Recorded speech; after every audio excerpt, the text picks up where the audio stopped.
Good morning sa inyo lahat mga kalapatids sa mapagpalang Saturday morning. At ayan, nandito tayo sa loft natin. So ayun, update nga mga kalapatids na kagabi, loading dapat ng first lap derby ng YB natin sa BBC. Ayan yung mga YB natin. Pero hindi tayo nakapaglaro ngayon ng NDR. So ayan, na-post ko naman na yung reason mga kalapatids dahil nga yung araw ng kargahan, yung oras ng kargahan ay natapat na kung saan meron tayong event sa church. Ayun, meron kaming prayer works. Ayun nga mga kalapatids, so kinakailangan mas unahin natin yung mas importante sa atin. Kaya ayun, wala kasi tayo, hindi kasi tayo pwedeng, wala tayong mapibilinan, gano'n, mapakarga. Kaya yun, ang gagawin na lang natin mga kalapatids, focus tayo sa breeding natin this north.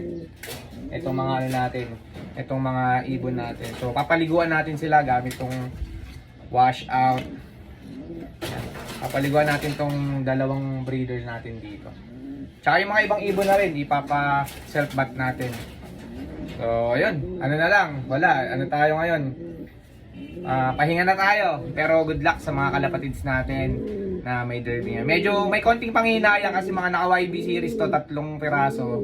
Pero no regret naman dahil sobrang tindi, sobrang saya, sobrang sarap ng experience natin. Mga kalapatids, good luck sa breeding natin sa North.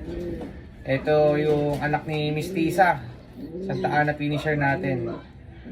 Cross natin to dun sa Eddie Noble ni Kuya Arman, yung Grisel. Yan, masarela niya. Ito, sayang din to. Hindi natin na ano. Pero breed na lang muna natin. Parents natin dito sa ibon ni paring Mark Tupas. Kanyang Cookman Alphonse. Papaligo tayo ng ibon. Papaself bath tayo sa mga ibon natin dito. Ayan, tubig na may asin, ano lang, suka.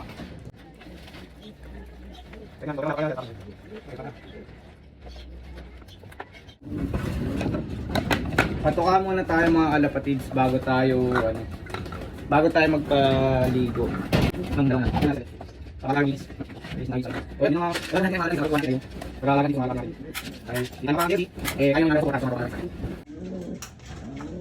Ayan, bali nagbuga na pala ng isang itlog itong isang pair natin. Ayan. Bali ito yung ibon na galing kay Sir Eric Makalino.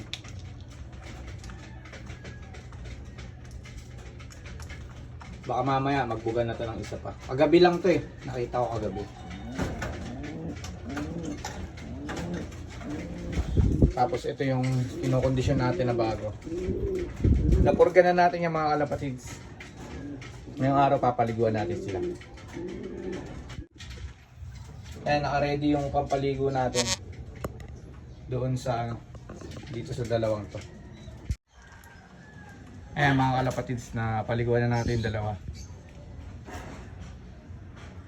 Diyan muna natin sila hanggang matuyo bago natin sila balik dito sa cage nila.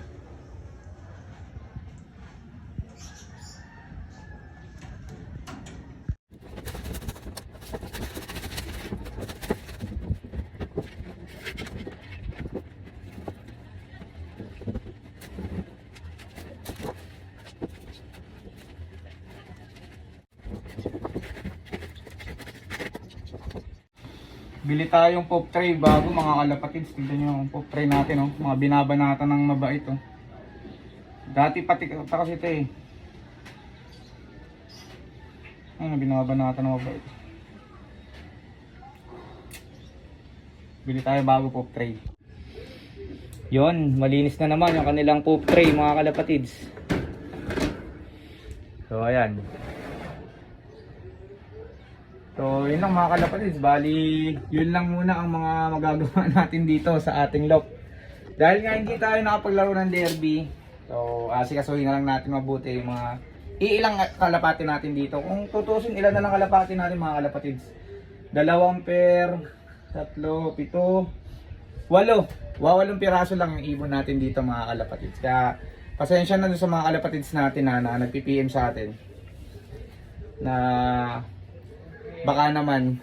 So wala tayong mga pamigay mga kalapatids, pero kung naabutan nyo mga kalapatids, halos lahat ng ibon natin, mga stock natin dito pinamigay natin. Lagpas 10 yun may pamigay natin dahil nga late na ng kulungan natin, wala tayong place.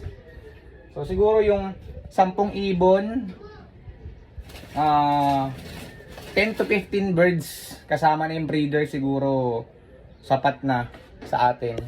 Yun lang kasi yung kakayanan natin na i-maintain sila. So yun lang, kaya siguro hanggat ganito pa yung loft natin, hanggang dun lang magre-range yung pag-aalaga natin ng kalapati mga kalapatids. Ano lang, 10 to 15 birds kasama na breeder doon. So maglilipad tayo, isa-isang set na lang. Ito NHPC natin na NDR next, tapos i-double band natin ng Moto Derby nila. So yun lang. So si Saddle, sa mga nagtatanong, yung gift bird sa atin ni Pogi nandun na kay Dabar Cards, nadala natin doon. So yun na, nag-itlog na yung isang ano natin mga kalapatids. Ito naman tututukan natin sa breeding. Ayun, pinaliguan natin, nagpapatuyo sila doon. Tapos pinalabas natin yung mga ibon natin dito, BBCM. Umikot sila. Ayun, naka-ready na yung panliguan nila doon. Sakto, maambon din. Tapos maglilinis tayo dito mamaya. Ayun, medyo madosing na. So yun lang mga kalapatids.